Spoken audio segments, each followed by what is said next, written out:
Salam profit, selamat datang di channel YouTube Sadar Saham, channel yang bahas tentang investasi saham, analisa saham, dan keuangan.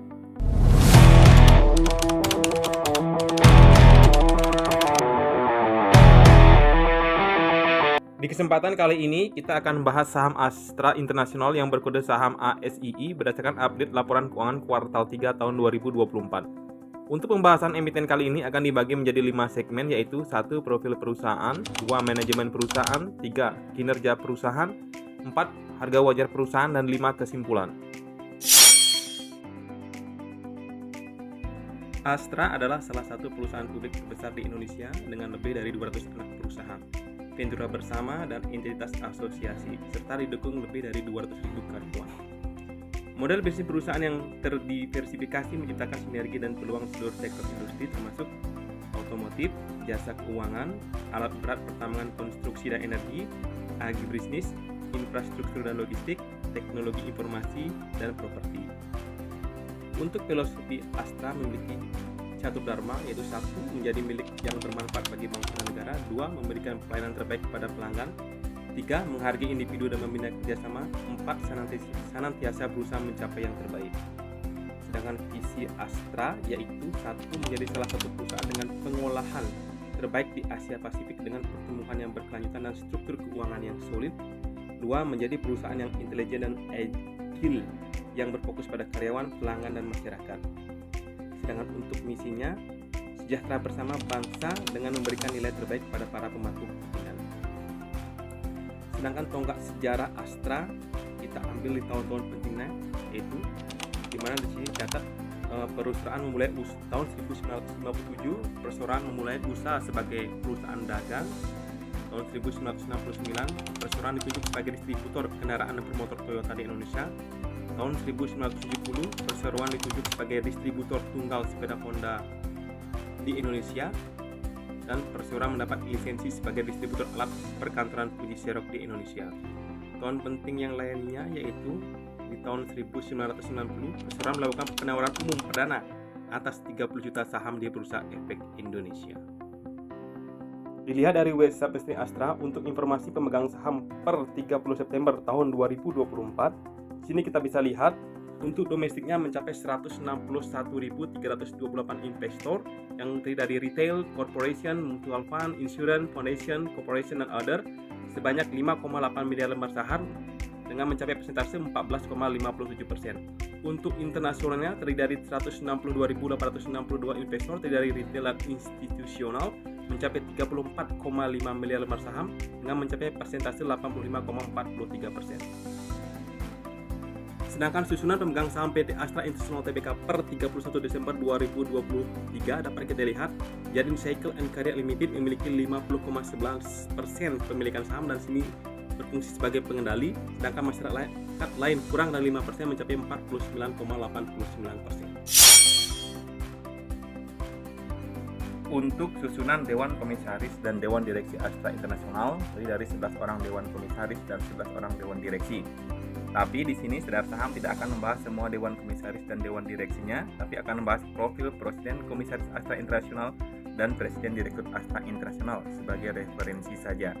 Sangat dianjurkan kepada para sahabat investor untuk mengecek semua profil Dewan Komisaris dan Dewan Direksi Astra International agar mendapatkan informasi yang lebih lengkap dan akurat.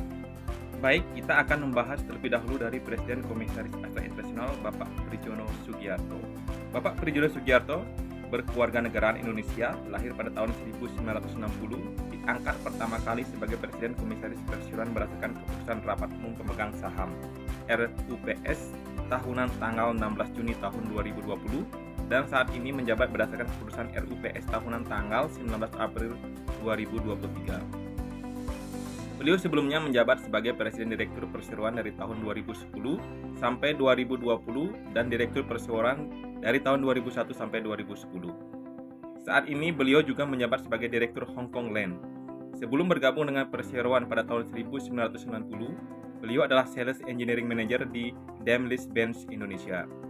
Di grup Astra, beliau pernah menjabat sebagai antara lain Presiden Komisaris PT United Tractor Tbk tahun 2005 sampai 2020, Presiden Komisaris PT Astra Honda Motor 2008 sampai 2020, Presiden Komisaris PT Pama Persada Nusantara 2007-2009, Wakil Presiden Komisaris PT Federal International Finance 2007-2010, Presiden Komisaris PT Astra Agrolestari Tbk 2010-2017, Wakil Presiden Komisaris PT Toyota Astra Motor 2010-2015, dan Wakil Presiden Komisaris PT Astra Tol Nusantara 2013-2015. Beliau menyandang gelar Diploma Inggris di bidang teknik mesin dari University of Science Konstanz, Jerman, dan gelar Diploma Wirtschaftssing di bidang administrasi niaga dari University of Science Bochum, Jerman. Pada tahun 2014, beliau menerima penghargaan sebagai Asia Business Leader of the Year dari CNBC. Selanjutnya untuk Presiden Direktur Astra International, Bapak Juni Bunarto Chondro.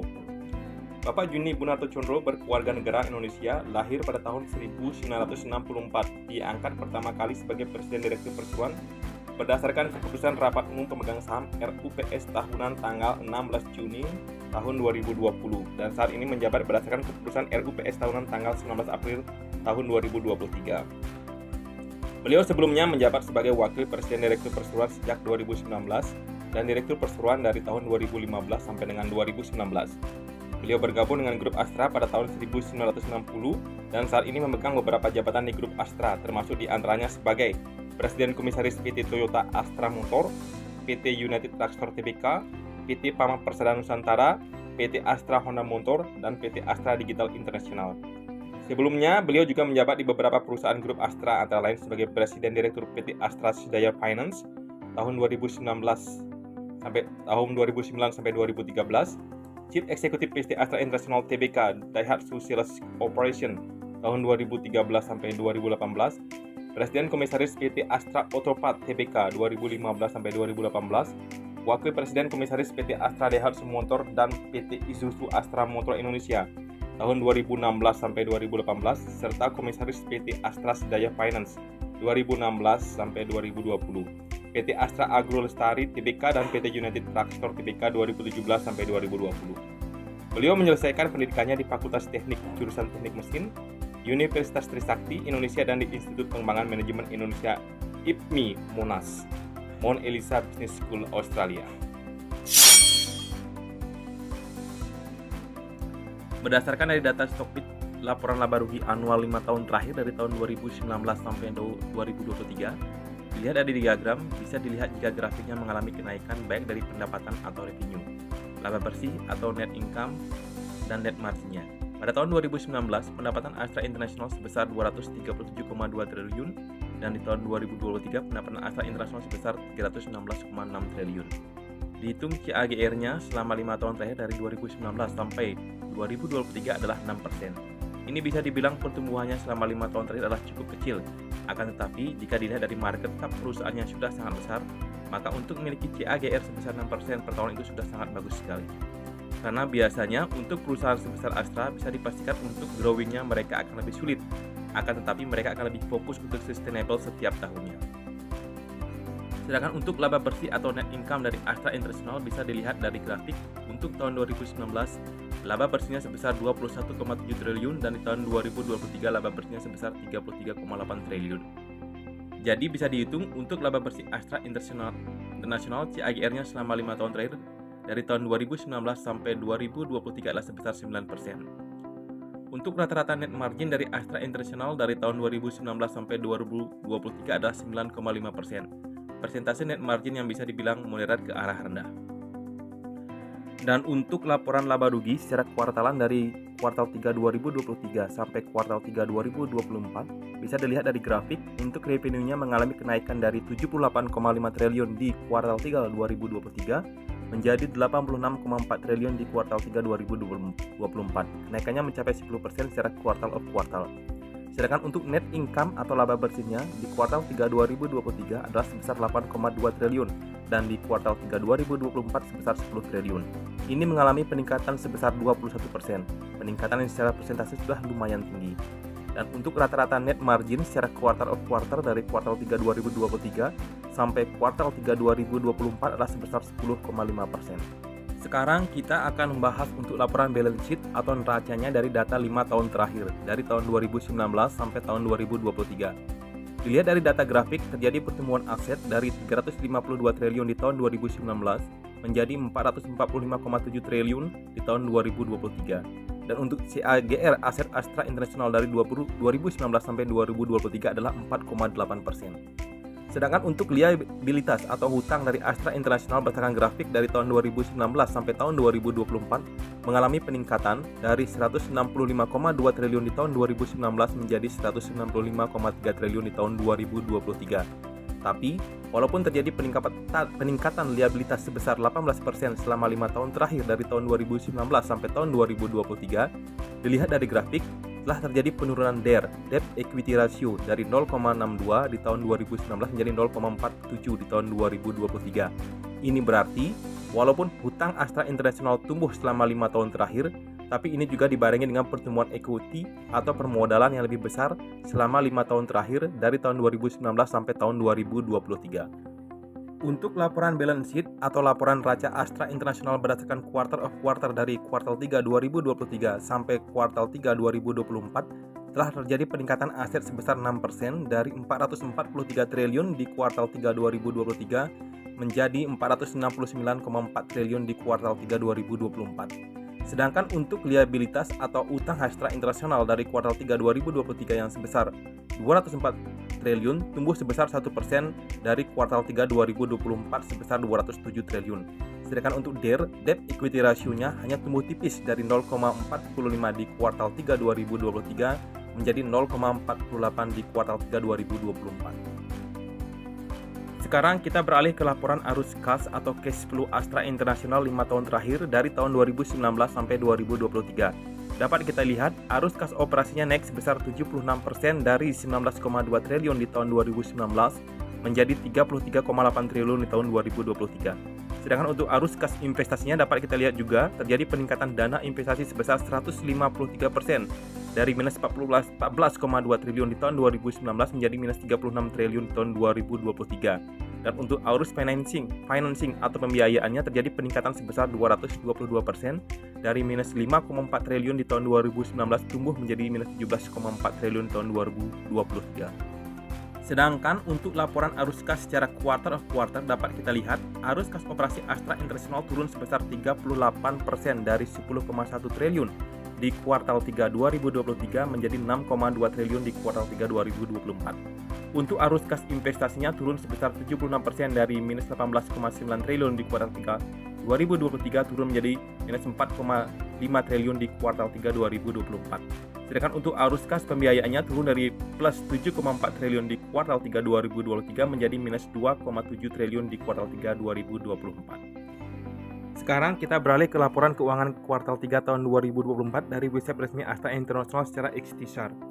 Laba bersih per saham sedikit meningkat menjadi sebesar Rp647 tidak termasuk penyesuaian nilai wajar. Penjualan mobil menurun 15%, merefleksikan pelemahan pasar mobil nasional sementara penjualan sepeda motor meningkat 1%. Peningkatan kinerja bisnis lainnya terutama divisi jasa keuangan mengimbangi penurunan divisi otomotif. Peningkatan kinerja bisnis kontraktor penambangan dan pertambangan emas mengimbangi penurunan penjualan alat berat dan pertambangan batu bara. Bagaimanakah dengan histori dividen dari saham ASI? Dilihat dari investing.com, Astra International sangat rutin memberikan dividen setiap tahunnya sejak tahun 1990 sampai saat ini yang terakhir di tanggal 14 Oktober 2024 tanpa putus.